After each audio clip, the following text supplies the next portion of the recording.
Hello everyone. AP CM Chandrababu Naidu గారు తమ ఎమ్మెల్యేల పైన మండిపడినట్టు తెలుస్తోంది. కన్నెర్ర చేశారు అనే వార్తలు కూడా వస్తున్నాయి. ఎందుకంటే గత కొన్ని రోజులుగా టీడీపీ ఎమ్మెల్యేల మీద అనేక రకాలైనటువంటి కొన్ని వ్యాఖ్యలు అయితే బయటకు వస్తున్నాయి. వాటిని ఖండిస్తూ చంద్రబాబు నాయుడు గారు సీరియస్ అయ్యారంట. వాటి గురించి ఒకసారి డిస్కస్ చేద్దాం. ప్రస్తుతం మనతోటి political analyst senior journalist Jagdev ఉన్నారు. వెల్కమ్ చెప్దాం. Hello sir. Hi Zakir. Sir, Chandrababu Naidu గారు అంటే వాళ్ళ పార్టీలో ఉండే ఎమ్మెల్యేల పైన మండిపడ్డారు అన్నట్టు తెలుస్తుంది సార్. అసలు ఏంటి విషయం? యాక్చువల్గా మండిపడలేదు, చూచాయిగా హెచ్చరిక చేశారు. ఎట్లా అంటే ఇప్పటివరకు ఉన్నది ఒక లెక్క, ఇకపై ఉండేది ఒక లెక్క అనేది ఆయన ఉద్దేశం. మరొకటి, గత ప్రభుత్వ హయాంలో జరిగిన దారుణాలు, గత ప్రభుత్వంలో జరిగిన అన్యాయాలు కానీ, అభివృద్ధి కుంటిపడ్డం కాదు, ఆగిపోయింది అక్కడికి. అసలు 10 ఏళ్ళు వెనక్కి వెళ్ళిపోయింది. కేవలం రాజధానిని ఇష్టం లేదు అని చెప్పి 3 రాజధానులను ప్రకటించి ఎక్కడా ఏమీ చేయలేదు, ఏ కంపెనీని ఎస్టాబ్లిష్ చేయలేదు, వచ్చిన కంపెనీని తిరిగి పొమ్మన్నారు, ఒక కాంట్రాక్ట్స్కి తిరిగి బిల్లులు చెల్లించలేదు. అన్ని ఒకటి కాదు, చాలా. మరి లిస్టు చదువుకుంటూ పోతే చాంతాడంతో అవుతుంది. ఇదంతా కేవలం ఒక వ్యక్తి మీద పగతో కక్షతో చేసిందే ఇదంతా. అది కూడా చంద్రబాబు నాయుడు గారి మీద కక్షతో. అయితే ఇప్పుడు అదంతా ఉండకూడదు, 5 ఏళ్లలో కనీసం మరొక రాబోయే 10 ఏళ్ళు సరిపడా అభివృద్ధి చేయాలనేది ఆయన కాన్సెప్ట్. అలా సాధ్యం కాదు. ఇప్పుడు 3 పూటలు ఒకేసారి తినేమంటే ఎట్లా తినగలం? పొద్దున్న టిఫిన్ చేయలేదు, మధ్యాహ్నం భోజనం చేయలేదు, రాత్రి భోజనం చేయలేదు, కానీ 3 రోజులు కలిపి 3 పూటలు కలిపి నెక్స్ట్ డే మార్నింగ్ ఒకేసారి తినేయగలమా? తినలేము కదా. అలాగే ఒకేసారి అభివృద్ధి అంటే సాధ్యం కాదు. బట్ ఇప్పుడు జరిగే అభివృద్ధి పర్ఫెక్ట్గా, క్లియర్గా, క్రిస్టల్ క్లియర్గా, ట్రాన్స్పరెంట్గా ఉండగలిగితే దాన్ని మనం ఫుల్ఫిల్ చేసినట్టు అవుతుంది అనేది ఆయన అభిప్రాయం. అందుకే ఏం చేశాడు ఆయన, 1-3 సీనియర్ ఐఏఎస్ అధికారులతో ఒక కమిటీని పెట్టాడు. ఈ కమిటీ పెట్టి 175 నియోజకవర్గాల్లో, అంటే మేబీ వీళ్ళు 11 వదిలేస్తే 164 నియోజకవర్గాల్లో కూడా ఎవరెవరు ఎలా ఉన్నారు, ఎలా పనిచేస్తున్నారు, అభివృద్ధికి ఎలా బాటలు వేస్తున్నారు, ప్రజలతో ఎంతవరకు ర్యాపో పెంచుకుంటున్నారు, ప్రజల్లో ఉంటున్నారా లేదా, లేదంటే పనులు జరుగుతున్నప్పుడు అడ్డుపడుతున్నారా, పనులు జరుగుతుందో పార్టిసిపేట్ చేస్తున్నారా, అత్యుత్సాహం ప్రదర్శిస్తున్నారా, కమిషన్లు ఏమైనా అడుగుతున్నారా, అంటే ఒక విధంగా యాంటీ కరప్షన్ ఫోర్స్ అనుకోండి. అట్లాంటిది. అంటే పని సమయానికి టైంకి ఇప్పుడు ప్రభుత్వ ఆఫీసులో అయితే, కార్యాలయం అయితే టైంకి వస్తున్నారా లేదా అని చూడగలుగుతారు. ఇప్పుడు ఎలా చూస్తారు? దానికి కూడా ఒక 3 కమిటీ పెట్టి, ఆ 3 కమిటీతో పాటు ఒక ప్రభుత్వం నుంచి తరపున, పార్టీ తరపు నుంచి ఒక వ్యక్తిని కూడా వాళ్ళని అటాచ్ చేస్తూ, ఒక కీలకమైన వ్యక్తిని, అధికారిని అటాచ్ చేస్తూ, ఎట్లా సమీక్ష ఏంటి, అక్కడ ఆ నియోజకవర్గంలో ఎందుకు అలాగవుతుంది, ఈ జిల్లాలో ఎందుకు అలాగవుతుంది, ఆ జిల్లాలో ఎందుకు మొత్తం మీద అన్నీ చేస్తున్నారు. ఈవెన్ అభివృద్ధి పనులకు కూడా డిప్యూటీ కలెక్టర్ స్థాయి, అంటే ఆర్డీఓ స్థాయికి వ్యక్తికి తక్కువ లేకుండా ఆ స్థాయి వ్యక్తికి ఇస్తూ, వాటి పర్యవేక్షణ, దర్శకత్వ పర్యవేక్షణలాగా ఒక పర్యవేక్షణ అధికారాలు కూడా ఇవ్వడం జరుగుతుంది. అంటే దీనివల్ల ఏమవుతుంది, ఏ చీమ చిట్టుకుమన్నా కూడా ప్రభుత్వానికి తెలియజెప్పాలి, ముఖ్యమంత్రి గారికి ఒక ఐడియా ఉండాలి. అది మెయిల్ రూపంలో కానీ, ఇంకే రూపంలో కూడా, ఒక షీట్ రూపంలో కానీ మొత్తం డీటెయిల్స్ ఇవ్వమని అడుగుతున్నారు. ఎందుకు?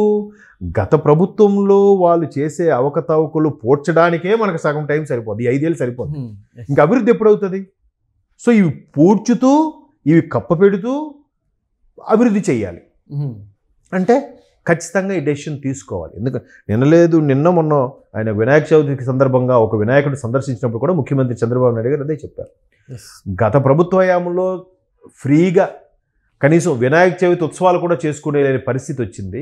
ఎందుకంటే ఎక్కడికక్కడ తొక్కుపడేయడం, ఎలాంటి పెట్టుకోకూడదు, లైట్లు పెట్టుకోకూడదు, సౌండ్లు పెట్టకూడదు అని రకరకాల రుబాబులు చేయడము, వాళ్ళకి పోలీసులు పంపించి అరెస్ట్ చేయడం, ఇవన్నీ కూడా చేశారు. ఇప్పుడు ఇంత ఫ్రీగా చేసుకుంటున్నాం. ఇకపై కూడా మనం భవిష్యత్తు బాగుండాలి, చేయాలి అంటే కొన్ని కఠినమైన పద్ధతులు, నియమాలు అవలంబించాలి, తప్పదు. స్కూల్స్, గవర్నమెంట్ పాఠశాల స్కూల్స్లో కానీ, ప్రభుత్వ కార్యాలయాల్లో కూడా ఎలా ఉంది, ఏదైతే బయోమెట్రిక్ పెట్టారో అది జగన్మోహన్ రెడ్డి నుండి మంచి పద్ధతే కదా బయోమెట్రిక్. కోర్స్ చంద్రబాబు నాయుడు గారు కూడా పెట్టారు. వీళ్ళు మరి కాస్త కొన్ని బయోమెట్రిక్తో పాటు కొన్ని అడ్వాన్స్డ్గా యాప్ల ద్వారా చేయాల్సిన కూడా కొన్ని ఇంట్రడ్యూస్ చేశారు. ఉన్నాయండి. మంచి చేసినప్పుడు ఎవడు చేసినా ఉంచాలి, అదే గొప్ప లక్ష్యం. చంద్రబాబు నాయుడు గారు అది ఉంచారుగా, టీసీ లేదుగా. వాళ్ళు పెట్టే పథకాలన్నీ ఉంచుతున్నారుగా. ఆ పథకాలని ఎంతవరకు ప్రజలకు రీచ్ అవుతున్నాయి, ట్రాన్స్పరెంట్గా ఎవడు వికలాంగుడు 40% అబోవ్ ఉన్న వికలాంగుడికే పెన్షన్ ఇవ్వండి, వాడు కరెక్టా కాదా వాడిని చెక్ చేయండి, మొన్న ఒకడు దొరికిపోయాడు. ఎక్కడ అనంతపురం డిస్ట్రిక్ట్, ఒకడు కర్నూలు డిస్ట్రిక్ట్ వాడు. ఒక చెయ్యి లేదని ఫోటో తీసి మరీ పెట్టి తీరా చూస్తే 2 చేతులు ఉన్నాయి. వాడు ఇప్పుడు పరారీలో ఉన్నాడు. సో ఇట్లా అన్నీ కూడా అంటే అసలైన లబ్ధిదారుడికి చేకూరాలి, ఎండ్ కస్టమర్కి రీచ్ అవ్వాలి అనేది ఆయన కాన్సెప్ట్. అందుకు ఒకవైపు జిల్లా స్థాయి ప్రెసిడెంట్, టీడీపీ ప్రెసిడెంట్లు వాళ్ళు కూడా అడిగి రిపోర్టులు తీసుకుంటున్నాడు. మరోవైపు 3 ఐఏఎస్లతో ఒక కమిటీ కూడా పెట్టి వాళ్ళ ద్వారా ఎట్లా ఉంది రిపోర్ట్, ఎలా ఉండబోతుందని కూడా ఆయన పర్యవేక్షణ చేయబోతున్నాడు. ఎందుకంటే బిజీ షెడ్యూలు, హాట్ సీటు, ఒకవైపు ప్రభుత్వాన్ని నడిపిస్తూనే, అభివృద్ధిని పరుగులు పెట్టిస్తూనే, కుంటుపడుతున్న వ్యవస్థని గాడిన పెడుతూనే పార్టీని కూడా కాపాడుకోవాలిగా. పార్టీ తల్లి లాంటిది కదా. ఈరోజు ఆ స్థాయిలో నిలబెట్టిందంటే పార్టీయే కదా. ఈరోజుకి టీడీపీలో కరడగట్టిన కార్యకర్తలు, హార్డ్ కోర్ ఫ్యాన్స్ ఉండడానికి కారణం ఆ నియమ నిబంధనల వల్లే. ఆయన ఎంత ఆవేశం వచ్చినా ఊగిపోడు, ఎంత సంతోషం వచ్చినా పగలబడి నవ్వడం చేయడు, చిన్న స్మైలీస్. అంటే ఒక నాయకుడికి ఉండాల్సిన లక్షణాలు అవి. అలా తయారు చేయమని చెప్తాడు ఆయన. అంతెందుకు చాలా సందర్భాల్లో కేటీఆర్ గారికి కూడా, కేసీఆర్ గారికి రాజకీయాల్లోకి చెప్పింది ఈయనట. కేసీఆర్ గారికి, మీ అబ్బాయి రాజకీయాలకు బాగా పనికొస్తాడు, ఎందుకు ఎక్కడో విదేశాల్లో ఉద్యోగం చేసుకుంటాడు, దేశ ప్రజలకు సేవ చేయాలి, ఇక్కడ రాజకీయాల్లో చేరమని చెప్పి బాబు గారే అప్పట్లో కేసీఆర్ గారికి సలహా ఇచ్చిన సందర్భాలు కూడా ఉన్నాయంట. అంటే మనిషి యొక్క తీరు నడవడిక బట్టి వీడు ప్రజాసేవకు పనికొస్తాడా, లేదా ఒక కంపెనీ పెట్టడానికి పనికొస్తాడా, లేదంటే ఒక ఉద్యోగానికి పనికొస్తాడా అనే దాన్ని కూడా డిసైడ్ చేయగలుగుతాడు ఆయన.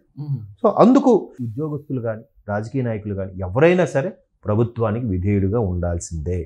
ప్రభుత్వం ఏవైతే పథకాలు కానీ, ఏవైతే రూల్స్ అండ్ రెగ్యులేషన్ పెట్టిందో వాటిని తూచా తప్పకుండా పాటించేలా ఉండాలి. అప్పుడే ప్రభుత్వానికి కూడా అరే ఏమో అవ్వదురా, వీళ్ళు బాగానే అవుతుంది, ఇలా ఉండడం కరెక్టేరా అని ఒక క్లారిటీ వస్తుంది. ఇప్పుడు అన్నదాత ప్రోగ్రామ్ రైతు భరోసా లాంటిది ఏదైతే అక్కడ ఉందో ఆంధ్రప్రదేశ్లో, దానివల్ల నిజంగా ఎవడు రైతు కూలి ఎవడు, వాడు నిజంగా కౌలు చేసే రైతా, నిజంగా రైతా? ఆ 100 ఎకరాల నోడికి ఎందుకు ఇవ్వడం, 10 ఎకరాల నోడికి ఎందుకు ఇవ్వడం, 1-2 ఎకరాలు 5 లోపు ఎకరాలు ఉన్న వాళ్ళకి ఇవ్వండి, ట్రాన్స్పరెంట్గా ఉంటుందిగా. ఇది లేక గత ప్రభుత్వంలో ఎన్ని అవకతవకలు జరిగాయి.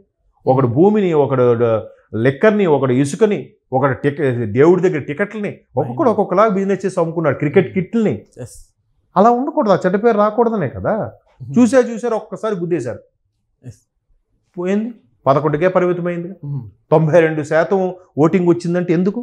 వాడిని ఎలాగైనా దించేయాలి అనే ప్రజల్లో కసి పెరిగింది. సో అట్లాంటి పరిస్థితి ఎవరికీ ఉండకూడదు, కింద స్థాయి ఎమ్మెల్యే కూడా పరిస్థితి ఉండకూడదు అనే ఉద్దేశంతోనే బాబు గారు ఈ విధమైన నిర్ణయాలు, సూచనలు చేశారు. సో ఆ కమిటీకి చెప్పిన అధికారులు కూడా ఇవే చెప్పారు. ట్రాన్స్పరెంట్గా ఏముంది, వాస్తవమా కాదా అన్న, మన పార్టీ ఎమ్మెల్యేనా కాకపోయినా ఏం జరుగుతుందని చెప్పి రిపోర్ట్ తీసుకుంటున్నారు. సో దానివల్ల అందరూ అటెన్షన్ పొజిషన్లో ఉంటున్నారు, అందరూ పర్ఫెక్ట్గా పని చేసుకెళ్తారు.